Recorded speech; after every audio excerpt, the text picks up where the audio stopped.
मुझसे किसी ने पूछा कि यार आपके क्या सारे स्टॉक्स मतलब 15-20% 30% बढ़ते रहते हैं। तो मैंने उनको एक एग्जांपल दिया कि ज़रूरी नहीं है कि आपकी जो स्टोरी है वो हर बारी सही चले।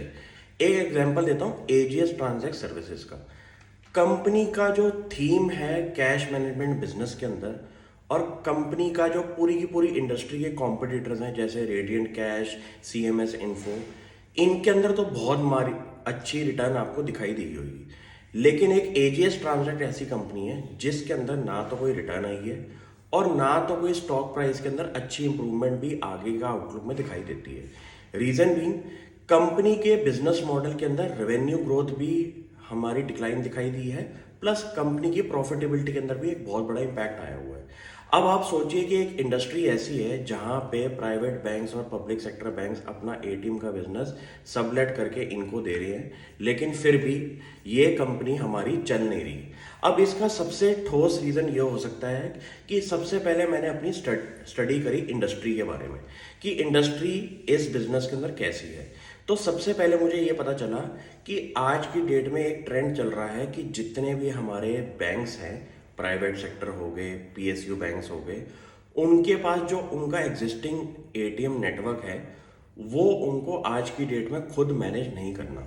तो उन्होंने इस चीज़ के जो टेंडर्स हैं वो मार्केट में उतारे हुए हैं, जिसका एक आइडिया है कि इस टाइम 15,000 एटीएम्स का टेंडर मार्केट में उतरा हुआ है। उसमें से एजीएस ट्रांजैक्ट ने रिसेंटली अभी 1300 एटीएम्स का ऑर्डर जीता है, जिसको वो मैनेज करेगी अगले एक साल के अंदर।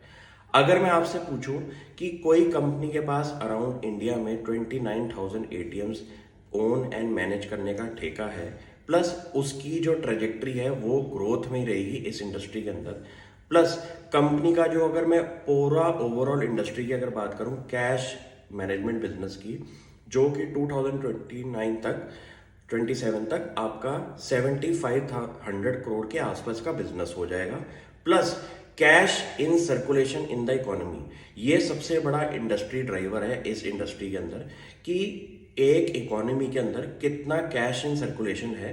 तो वो है अराउंड 33 ट्रिलियन रुपीस का। तो इतना कैश अगर इंडियन इकोनॉमी में चल रहा है तो उसको मैनेज करने के लिए जितनी भी कंपनीज हैं जैसे कि radiant cash, CMS info, AGS, इन तीनों के ऊपर ही आपकी नजर रहनी चाहिए लिस्टेड स्पेस के अंदर। तो अगर आप इन तीनों के कंपटीशन के अंदर सबकी रिटर्न्स चेक करेंगे तो अभी तक की रिटर्न सबसे ज्यादा सीएमएस इन्फो की रही है, उसके बाद रेडियंट कैश की रही है, और सबसे नीचे में है हमारी एजीएस ट्रांजैक्ट। अब इसका सबसे बड़ा रीजन क्या है कि कंपनी के बिजनेस मॉडल्स को हम समझेंगे। सीएमएस इन्फो के अगर आप एबिटा मार्जिन देखेंगे तो उसके इंडस्ट्री में सबसे ज्यादा है, उसके बाद रेडियंट कैश के, उसके बाद एजीएस के। तो आपको ये चीज पता चल गई कि कभी भी कंपनी का शेयर प्राइस देख के इन्वेस्टमेंट नहीं करनी चाहिए। ये मेरी भी अपनी लर्निंग्स है, लेकिन मेरे पास ये बाकी तीनों कंपनीज भी अपने पोर्टफोलियो में है। तो जरूरी नहीं है कि आपको एक स्टॉक पसंद आया तो आपने उसमें ही इन्वेस्टमेंट करी। आपको अपना ओवरऑल व्यू रखना चाहिए मार्केट के अंदर कि उसमें से कौन सी कंपनी के कंपटीशन में सबसे ज्यादा लीडिंग कंपनी कौन सी है। तो अगर आप इनके चेक करेंगे वैल्यूएशन नंबर्स, तो वैल्यूएशन के मामले में सीएमएस इन्फो सबसे ज्यादा ओवर वैल्यूड आपको दिखाई देगी।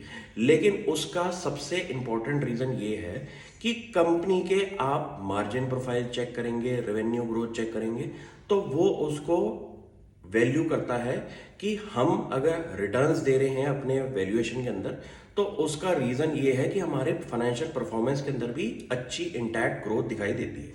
सेम चीज है रेडियंट कैश के साथ कि उनकी भी मार्जिन प्रोफाइल अच्छी खासी है, इसलिए उनके अंदर भी शेयर होल्डर रिटर्न दिखाई दी। अब बात आती है एजीएस ट्रांजैक्ट की कि कंपनी के बिजनेस मॉडल में ऐसी क्या प्रॉब्लम है। सबसे पहली बात, अगर आपकी इंडस्ट्री ग्रोथ साइड पे है तो आपकी अपनी कंपनी भी ग्रोथ साइड पे रहनी चाहिए। ये तो नंबर 1 पॉइंट होना चाहिए। सेकेंड चीज, अगर आपकी इंडस्ट्री के प्लेयर सपोज 15-20% का मार्जिन बना रहे हैं, तो आपका अगर 12% का भी है और आपकी वैल्यूएशन कम है, तो उसको भी मैं एक टिक मार्क दे सकता हूं कि यार इसकी वैल्यूएशन कम है क्योंकि इसके मार्जिन भी कम है। लेकिन आपका अगर इंडस्ट्री के प्लेयर्स 15-20% मार्जिन कमा रहे हैं और आपका अगर 5% का मार्जिन है, तो आपके बिजनेस मॉडल में भी कोई दिक्कत है। तो ऐसे ऐसे आप डिवाइड करके चीजें नोटिस कर सकते हैं कि आपकी कंपनी क्यों नहीं परफॉर्म कर रही लेकिन बाकी इंडस्ट्री के प्लेयर्स क्यों परफॉर्म कर रही हैं। ये चीज़ सिर्फ कैश मैनेजमेंट बिजनेस में नहीं अप्लाई होती, ये इंडिया की हर इंडस्ट्री में आप अप्लाई करके देख सकते हैं कि आपकी कंपनी के अगर मार्जिन्स सही चल रहे हैं, उसकी वैल्यूएशन ठीक ठाक लेवल पे है, तो शेयर प्राइस परफॉर्मेंस भी आपको उसमें दिखाई देगी। अब इस केस में मेरी बाकी दोनों बेट्स जो हैं वो सही रही, लेकिन एजीएस में हमेशा कुछ ना कुछ पॉजिटिव अनाउंसमेंट्स के बाद कुछ ना कुछ नेगेटिव एट्रीब्यूट्स भी रहे हैं। जैसे कंपनी के Q1 रिजल्ट्स के अंदर रेवेन्यू के अंदर एक डिक्लाइन भी दिखाई दिया है, तो वहां पे आपको इतना पता चल गया कि इसकी अगर शेयर होल्डर रिटर्न नहीं आ रही तो उसका रीजन क्या है कि कंपनी के बिजनेस मॉडल में ही अभी कुछ ना कुछ ट्रांसफॉर्मेशन की रिक्वायरमेंट बनती है।